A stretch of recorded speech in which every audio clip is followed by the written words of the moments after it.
Regresamos aquí a Fórmula Financiera y nos da mucho gusto que está en el estudio Julio Santaella, que es el mero jefazo del INEGI. ¿Cómo estás, presidente del INEGI? ¿Cómo estás? Estoy muy bien, Mari Carmen, Pepe, un placer estar con ustedes. Bienvenido. Platicaré esta noche. Oye, Julio, hoy diste a conocer los datos de la ENIG, la Encuesta Nacional de Ingresos y Gastos de los Hogares 2016, y hay quien critica que en promedio el ingreso creo que mensual es de 15,000 pesos, y hay que dice, ay, esa no me la creo.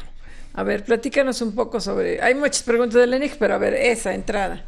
Pues encantado de platicarte, Mari Carmen, de los resultados de la ENIC 2016, que inicia una nueva serie en la medición de las encuestas de ingresos y gastos en los hogares. Efectivamente, como mencionas, encontramos que el ingreso promedio de un hogar en nuestro país en 2016 fue de 46,500 pesos, que equivale a esos 15,500 pesos en promedio. Pero fíjate que hay una gran diferencia entre los ingresos de los deciles más bajos y los deciles más elevados. Por ejemplo, en el decil número 1, que son de los ingresos más bajos, tenemos un ingreso trimestral promedio de alrededor de 8,000 pesos, que son 2,600, 2,700 pesos mensuales. Mientras el decil más bajo. El decil más bajo. El decil de mayores ingresos, que se llama el decil 10, ese tiene un ingreso trimestral promedio de casi 169,000 pesos, que equivale a 56,000 pesos. Entonces, sí tenemos una relación entre el décimo y el primer decil de unas 21 veces, ¿no? Entonces, el promedio en estadística es un dato, pero siempre es importante conocer la distribución completa del ingreso y entre otras cosas, Mari Carmen. Así que esta encuesta pues sí nos da una panorámica global de qué es lo que está ocurriendo con nuestro país. Pues celebro la encuesta porque realmente esta nueva encuesta de ingreso-gasto de los hogares es de llamar la atención, porque te dice una economía sumamente concentrada. Con esto que me dices, no es el doble, no es el triple, no es 4 veces, es 21 veces más realmente la población de más ingresos respecto a la menos ingresos. Ahora, ¿cómo logras medir esto, Julio? Porque tengo entendido que, y fue, digamos, ese tema, esta encuesta abarca más ciudades, abarca de manera particular incluso áreas urbanas y áreas rurales. Cuéntanos un poco, se hizo un esfuerzo adicional en esta ocasión. Es correcto, Pepe, qué bueno que te puedo comentar, digamos, de los adelantos que tiene esta encuesta. Esta es la encuesta más grande que se haya levantado de ingresos y gastos en los hogares en nuestro país. Más de 81,500 viviendas visitamos entre agosto y noviembre del 2016, y ese tamaño de muestra nos permitió, por un lado, tener información que es representativa a nivel nacional, representativa a nivel de los estados y a nivel representativo de ámbito rural y urbano.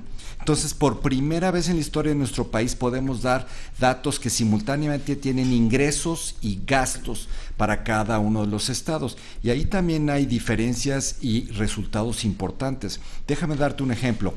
El ingreso que tienen los hogares en Nuevo León o en la Ciudad de México es el triple de lo que observamos en Chiapas. Y este tipo de fenómenos pues los podemos comenzar a estudiar con esta ENIC 2016. O sea, aquí estás viendo la desigualdad regional en toda su extensión, porque si Chiapas imagino que es el más bajo y Nuevo León el más alto. Es correcto, así es. Entonces, si nos puede, el triple, pero ¿nos puedes dar un poco el monto? El monto, por ejemplo, en Nuevo León son prácticamente 90,000 pesos en promedio, mientras que en Chiapas son alrededor de 30,000 pesos en números redondos. Híjole, qué impresionante. ¿Cuál es la diferencia regional? Impresionante lo que está arrojando esta encuesta, la encuesta nacional de ingreso-gasto de los hogares. Otro tema que hay dentro de esta encuesta, Julio, y aquí lo hemos venido comentando, que además hoy lo anunciaron ustedes en el INEGI, van a añadirle ya por fin todo el tema del SAT, todo el tema de la recaudación de impuestos, que incluso aquí algunos economistas que han venido a México, franceses en particular, Piketty en concreto, él decía, oigan, ¿por qué no lo están añadiendo? Esto sería una información más enriquecedora. Cuéntanos un poco, que todavía le van a meter esto. Yo creo que estamos en un parteaguas para la medición del ingreso en nuestro país, Pepe. Hasta la fecha llevamos un siglo con encuestas de ingresos y gastos en nuestro país. Pero el alcance que tienen este tipo de ejercicios estadísticos, pues tiene ciertas consecuencias que para muchos propósitos tienen que ser consideradas. En particular, el tema que tú comentas es una situación de truncamiento, donde los hogares que tienen ingresos extremadamente elevados difícilmente van a caer en nuestra muestra. A pesar de que tenemos 81,000 viviendas localizadas en nuestra muestra, pues no van a caer aquellos hogares de las familias extremadamente... Si no fueron a la casa de Slim a preguntarle. Pues no recuerdo que haya caído en muestra, y si cayó en muestra no recuerdo que nos haya respondido. Sí tenemos un requisito de una tasa de respuesta del 85%, eso nos deja un breve espacio de 15% de viviendas que no nos respondan. El punto es, como dice Pepe, es que ahora que el SAT ha publicado de manera anónima las declaraciones fiscales de personas físicas y personas morales, tenemos la obligación de explotar esa información para poder tener una medición más completa del ingreso en nuestro país. No va a ser una tarea sencilla y tenemos que hacerlo de una forma técnica, rigurosa, transparente y consensuada, porque vamos a tener un punto de partida, que son estas encuestas, que vamos a seguir dándolas a conocer de manera transparente, pero luego vamos a tener que complementarlas con esta información de los registros administrativos para tener una medición global. Es importante que no sea una caja negra donde de repente sacamos estos datos, sino continuemos de una manera muy precisa armando la metodología que hasta la fecha pues no está bien establecida a nivel internacional. Lo que te iba a decir, la experiencia internacional, porque sé que vas a hablar, es abrir este debate a nivel nacional. Internacionalmente, ¿qué es lo que más se utiliza en los países de la OCDE de la OCDE para que estemos más acorde? ¿La encuesta combinada con registros fiscales? En muchos de los países de la OCDE han venido transitando paulatinamente de un sistema estadístico basado en encuestas y censos a un sistema estadístico basado en registros administrativos. No más por ponerte un ejemplo, Mari Carmen, en los países escandinavos prácticamente todos los censos de población y económico ya se levantan con base en registros administrativos. Lo mismo ha sucedido con la medición del ingreso. En países como Austria se han transitado de una medición basada fundamentalmente en encuestas a una que descansa más en registros administrativos.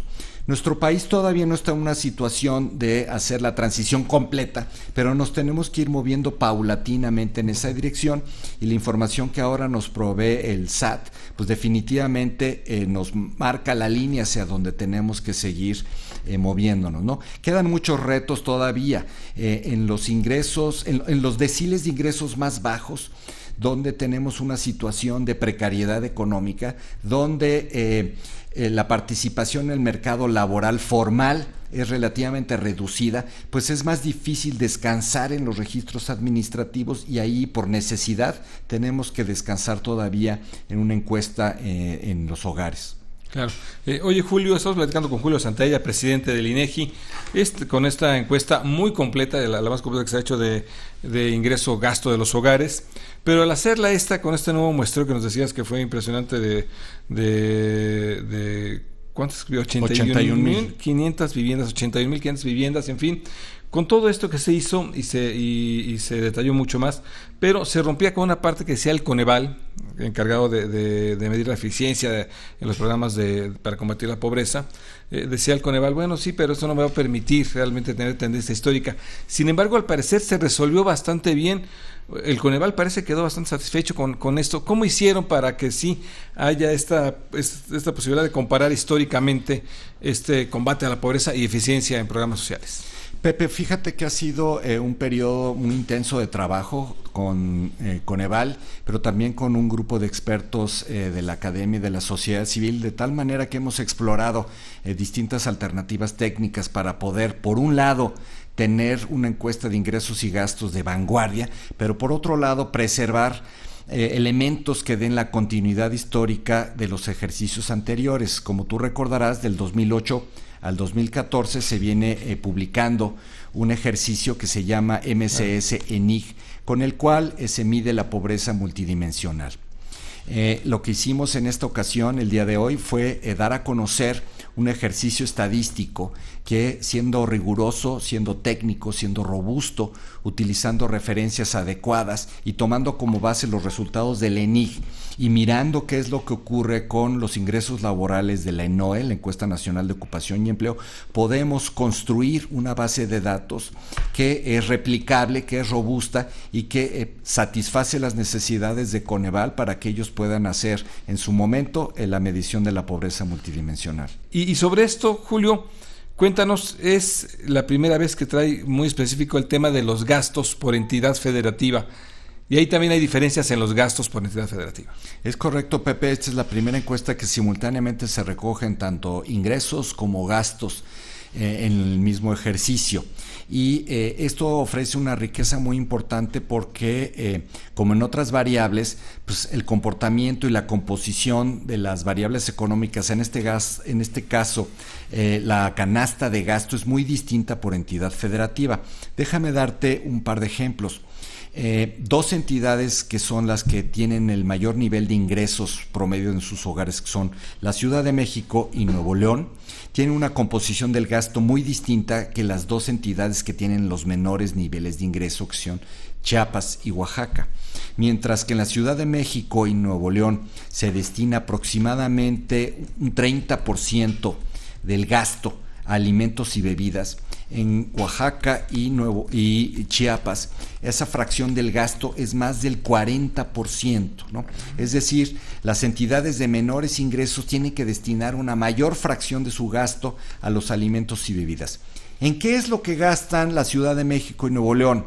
Pues lo que gastan es en proporción más en términos de educación, de cultura y de esparcimiento, porque allí la proporción que se destina es alrededor del 11-13% del gasto total, mientras que en Chiapas y Oaxaca la fracción que se destina a estos rubros de educación, cultura y esparcimiento es por debajo del 10%, ¿no? Entonces sí tenemos diferencias importantes en las canastas de consumo y los patrones de gasto que tienen las entidades federativas. Esto se va a poder poner en un potencial mucho mayor cuando dentro de un año demos a conocer el Índice Nacional de Precios al Consumidor, que va a tener indicadores de precios por entidad federativa, de tal manera que vamos a poder construir como sociedad pues canastas de consumo y nivel de bienestar por entidad federativa calibradas para cada uno de estos, combinando la información de la ENIC 2016 con el nuevo índice de precios al consumidor. Oye, la discrepancia con el Coneval, que ya terminó, se originó a raíz de la publicación de el que le llaman el mocoso, ¿no? El módulo de condiciones socioeconómicas, que tengo entendido se publica ya en diciembre, y ya con esto será la última vez que se publique, pues ya con la nueva metodología del ENIG ya no va a ser necesario medir la pobreza municipal, ¿verdad? Cuéntanos. Te preciso, Mari Carmen, fíjate que el año pasado Coneval necesitaba un instrumento que le diera información para poder hacer la medición de la pobreza multidimensional a nivel municipal. Entonces, este mocoso módulo de condiciones socioeconómicas, junto con la encuesta intercensal que nosotros también publicamos en el 2015, iba a permitir hacer este ejercicio. Pues la buena noticia es que el día de hoy, así como entregamos un modelo estadístico que permite la continuidad histórica de la serie 2008, 2010, 12 y 14 con la 16, también el día de hoy entregamos a Coneval un modelo estadístico del MCS 2015, con la cual Coneval va a poder hacer su ejercicio de pobreza municipal para hacer el comparativo 2010-2015, que anunció que en diciembre va a dar a conocer esos resultados. Ah, mira qué bien. Y qué se acabó la bronca. Ya, ahí se acabó y qué bueno. Qué bueno. Para el bien de las dos instituciones. Oye, el otro tema con esta encuesta ingreso-gasto son las diferencias entre ciudades y sector rural, que son muy marcadas por lo que pude ver. Cuéntanos un poco, que ahora sí lo logran diferenciar bien. ¿Cómo no, Pepe? Mira, para cada una de las entidades federativas tenemos ámbito urbano y rural. Te doy un dato a nivel nacional. Los ingresos de los hogares urbanos es 52,000 pesos por trimestre. y de los hogares rurales es de 26,000. Es decir, tenemos una relación de 2-1 a nivel nacional. Estas relaciones varían también por entidad federativa. En el caso de Nuevo León, el ingreso de los hogares urbanos es el triple de los hogares rurales, mientras que en Chiapas es solamente de 2-1, ¿no? Entonces, aquí también tenemos diferencias en los ámbitos urbano y rural para cada entidad federativa. Te pudiera señalar una cosa: a nivel nacional hay más diferencias entre los estados con los ingresos urbanos que con los ingresos rurales.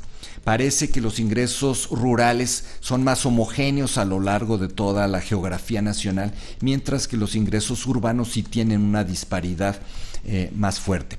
El tema de ciudades, no tenemos un ámbito de representatividad para la encuesta de ingresos y gastos. Probablemente te refieres a los puntos de cotización del nuevo índice de precios al consumidor que dimos a conocer la semana pasada. Sí, pero es impresionante la diferencia, ¿no?, entre el sector rural y urbano. Es muy impresionante. Es muy impresionante. Hay muchos ámbitos de diferencias, de contrastes en nuestro país, por deciles de ingreso, por ámbito urbano-rural, por entidad federativa, y así podemos seguir haciendo los contrastes. Oye, yo quiero regresarme al tema de la medición de la pobreza. La idea sería llegar a un acuerdo que para el 2018, tan pronto como el 18, o esperar que pasen las elecciones para que no digan nada. ¿Y qué va a pasar con los más pobres que evidentemente no pagan impuestos? Muchos de ellos, muchos no todos, o algunos de ellos reciben apoyos. No todos los pobres reciben apoyos, sino los más pobres. Y yo creo que hay muchos pobres que no pagan impuestos. ¿Cómo se va a medir? O sea, va a ser indispensable mantener la encuesta en un país como México. Déjame responder en varias etapas, Mari Carmen, tu pregunta. En lo que corresponde al INEGI, lo que nosotros hemos anunciado el día de hoy es que convocamos una agenda para la investigación y mejorar la medición del ingreso, de tal manera que podamos incorporar, como ya platicamos, los registros administrativos sin abandonar las encuestas. En su momento, Coneval definirá la metodología de la pobreza y seguramente se van a empalmar estas discusiones para poder tener una gran discusión al respecto.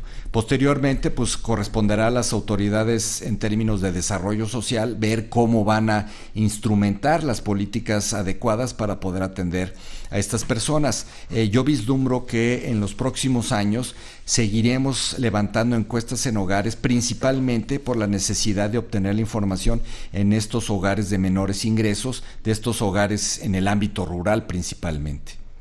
Oye, Julio, bueno, pues ahí está el tema de la mención de la pobreza. El otro tema es el que lo hemos comentado, y precisamente con esto ustedes están solventando parte del problema que había, es la encuesta de ocupación y empleo, la ENOE. ¿Cómo se está haciendo esta encuesta? Lo comentábamos incluso fuera del aire que se están siguiendo la de la OIT. ¿Qué tanto siguen? ¿Qué tanto es representativa? Porque estamos viendo en efecto que de repente crece y crece el empleo, o la tasa de ocupación es muy baja. Cuéntanos un poco cómo se está dando esta encuesta. Y hay muchos chavos que no consiguen empleo.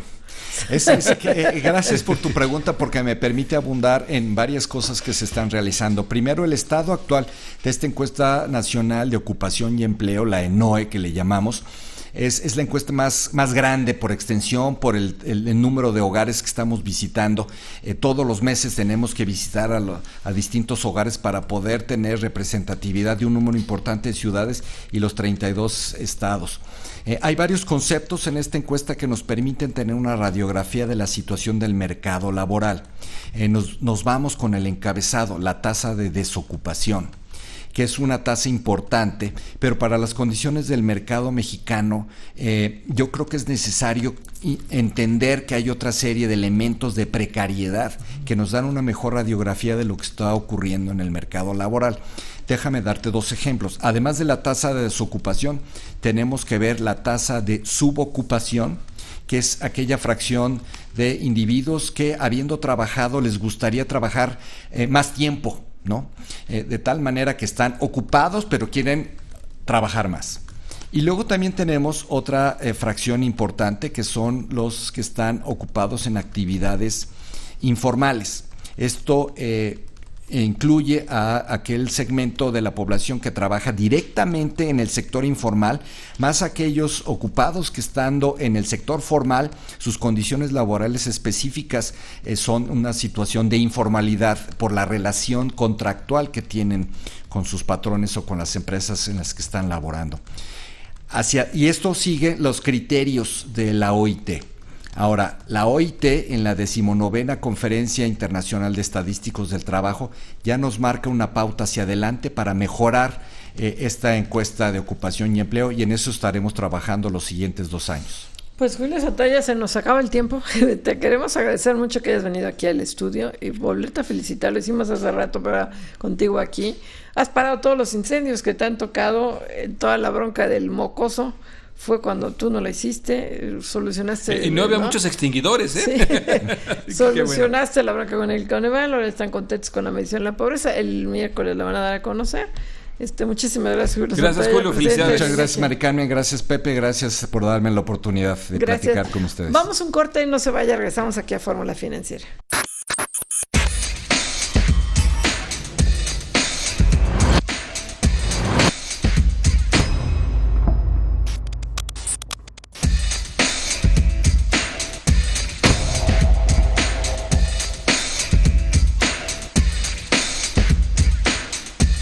Hace 25 años, en Hidrocina descubrimos que la energía que nos mueve está dentro de nosotros mismos. Todas las mañanas